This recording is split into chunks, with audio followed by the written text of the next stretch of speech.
Dr. Stevenson's research as lynching, and analytically think of Dr. Spencer's research as mass incarceration. The how and the why. Certainly, criminal justice reform is a commanding imperative in our lives, but so too is education. No one can deny the nexus among the three.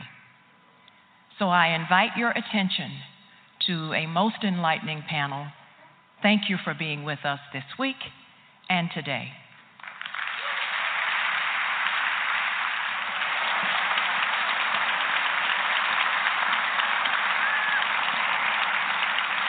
All right. Good morning. And yes, I am Brian Stevenson's brother, by the way. We're going to talk about that a little later. This morning, we're here to talk about education in America, race, implicit bias, and saving our children. I'm delighted to have my colleagues here today. The order, Walter's going to go first. Margaret's going to go second. I'm going to go third, and then we're going to have a conversation between us about our work. Thank you. Go for it, Walter. Is that my cue? That's your cue, brother. Thank you so much. It's such a pleasure to be here among all of you, among dear friends and colleagues and collaborators in this important work that we're doing regarding our children and how our children experience the world around them. I'm going to start off by telling you about a story. This is a story about a little girl. Her name is Jaisha. And this was in St. Petersburg, Florida, in the year 2005. And she was having a rough day that day when she went to school. She was having some things that were concerning her, and she was wearing one of those expressions on her face. Tell me if you've seen this before. It's somewhere halfway between I'm going to cry and I'm going to be angry and look angry so I don't cry. You ever seen that expression before out of a young child, 4 or 5 years old? So she's 5 years old. She's in kindergarten, and she had that expression on her face. And she was in the principal's office.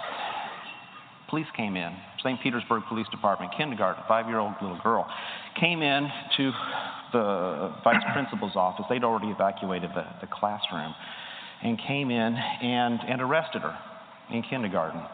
And you can see her be put over the table, 3 police officers, and they went to put the handcuffs on her. But as the story goes, the handcuffs don't work very well when you're 5 years old.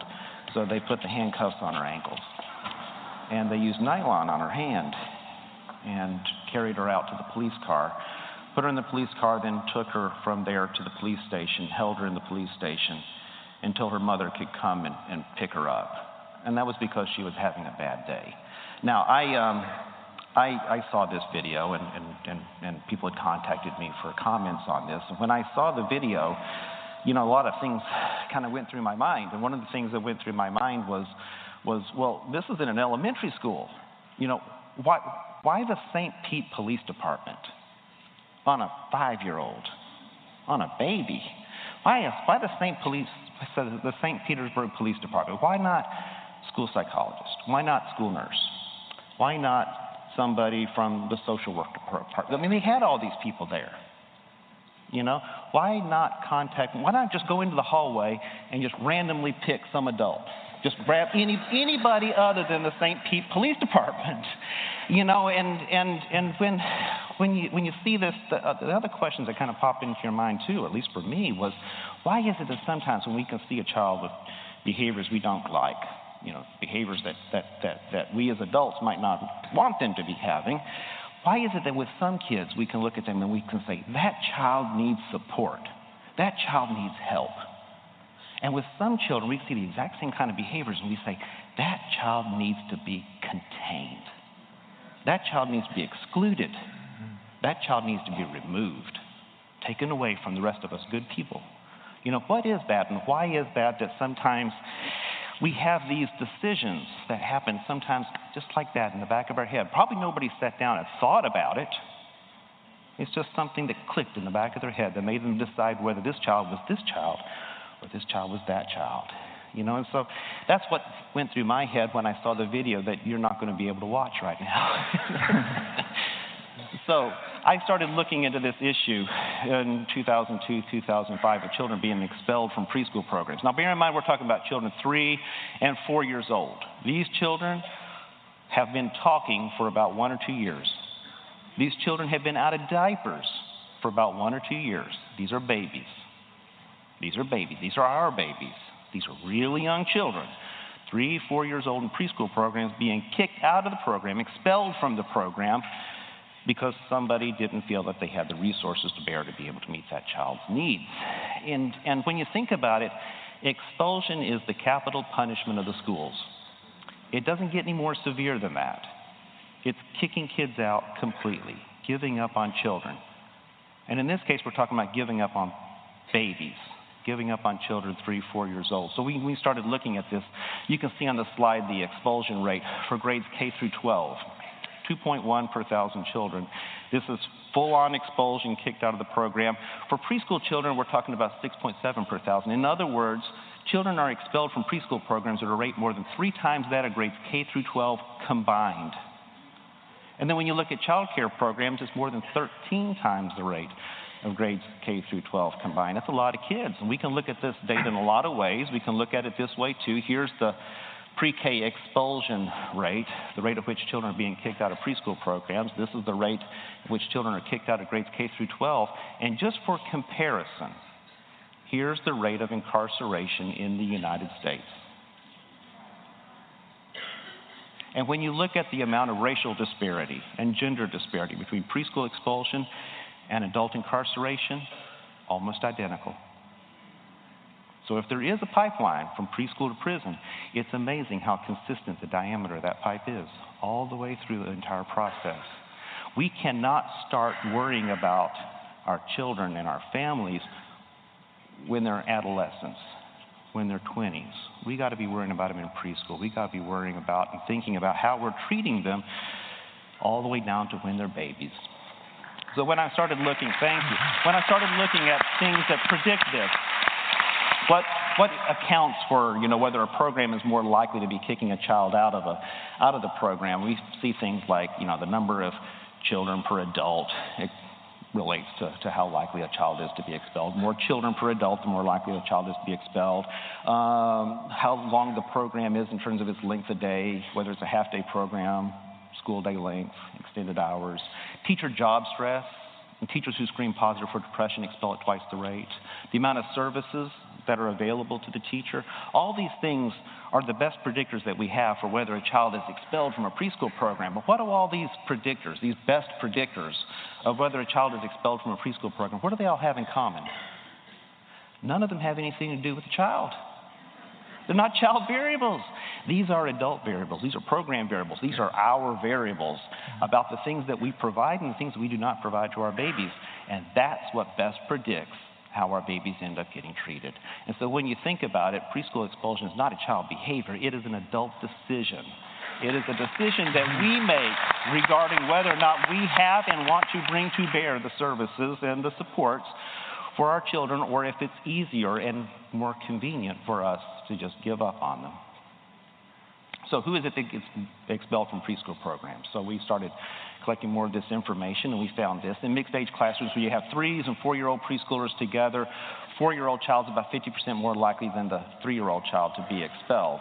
Now, we didn't know exactly what to make out of that, so we asked a group of preschool teachers, pulled in a focus group, and said, in a national study, teachers said that 4-year-olds are more likely to be expelled than the 3-year-olds in these mixed age groups. Why do you think that is? And they thought about it, and they said, well, it's one thing if a child's got behavior problems or is aggressive and the child's this big, but it's different if the child's this big. And then we said, well, why? Why when you're deciding whether to expel a child, why does height matter? And how do you factor that into the equation? And they said, well, it's like this. If the child is small, then the child might be smaller than the other children. But if the child's a little bigger, then the child might be bigger than some of the other children, and maybe someone will get hurt.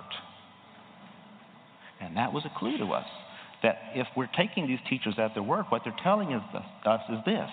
It's not the behavior of the child. It's what I imagine about that behavior. It's what I think about that behavior.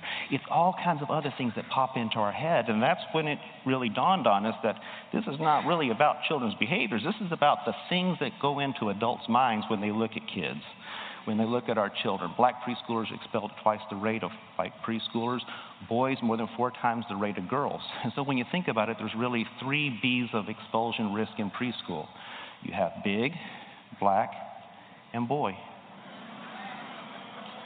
And the more of those that exist within a single child, the greater the likelihood that that child is to be expelled, to be kicked out, to be excluded, to be told not to come back. And I've heard preschool expulsion be described in a lot of different ways. I was giving a talk to a group of preschool teachers, and one of them said, well, I don't really like it when you call it expulsion. And I thought to myself, well, I don't really like it when you do it. But now, not everything you think you should say, and not everything you think you should tweet. So I didn't say that. I didn't say that.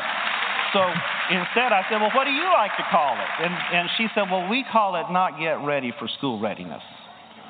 And then somebody else said, this was my favorite, somebody else said, well, we call it giving the child the gift of time. And that sounds pretty good. I'd like to be expelled, but you're going to call it that. I could use a little more time in my life. So anyway, no matter what you call it, it's still kicking babies out. Still kicking babies out of preschool. So we started doing this work, and I got contacted by a member of the Congressional Black Caucus, a member of the House Education Committee named Danny Davis. Mr. Davis contacted us because he was concerned about this issue and the disproportionality of race in terms of gender and everything, and challenged us to look at race and gender combined. He had a deputy chief of staff at that time, still does, named Jill Hunter Williams, who used to be an early childhood mental health consultant for Head Start, working on his staff. Only person I know on Capitol Hill in a senior level position that used to be an early childhood mental health consultant. And so here we had a member of Congress who cared about this problem with a deputy chief of staff who understood the solution. And in my line of work, where we're trying to work at the intersect of child development research and social policy, we have a word for that rare moment when you get a member of Congress who cares about the problem, who has a deputy chief of staff who understands the solution. And the name of that rare moment that we use, this technical term is called a hot damn moment. And you don't get a lot of those, but when you do get one, you got to grab it, And so started working with the good congressman, and he put pressure on the United States Department of Education's Office for Civil Rights to start collecting data on preschool-age children. Now, sometimes when you hear me say Office for Civil Rights, I will say it really slow, like Office for Civil Rights. When you hear me say it slow like that, please hear it as if I'm uttering the name of an endangered species. So when you see it threatened, you'll have known its name. Because for those who might not want to care about all of our babies, the very best way to avoid caring for all of our babies is to deny yourself of the data that shows the inequities. Office for Civil Rights. So you can see some of the data there that they had collected on this and what the rates are. Lots of different ways in which you can think about bias and how bias plays out. Things like research that was done by Russell Skiba, elementary school age children and middle school children. And in the study that he did, he had data regarding the age and grade level and gender and race and ethnicity, and he knew the behavioral infraction. What did the child do wrong? And then he knew what happened to the child as a result of that. What he did was he had this data, masked up all the other data, except for just the behavioral infraction, just the description of what the child did, gave it to a bunch of teachers, had them rate the severity of this. How bad is this really if this were to happen in your classroom? Then unmasked the data, analyzed the data, and found out that even when you look at the same level of severity of the behavior problem, when you compare children, the black child is more likely to be sent to the principal's office than the white child, more likely to be suspended, more likely to be expelled, even when the behaviors are the same. And when they started controlling for socioeconomic status, even though socioeconomic status matters in the equation, race still mattered on top of it all. It's not just about socioeconomic status. It's about race too. You cannot take race out of the equation. Philip Goff and some folks have done some other studies where they were looking at descriptions of children's behaviors, and they provided this description maybe of a child's behavior, a child who may or may not have done the bad deed, may or may not have broken the vase, may or may not have lost the ball. had people, adults, rate how guilty do you think the child is? Do you think the child really did it? Or do you think the child didn't do it? And they showed them different pictures of children, some black, some white, some boys, some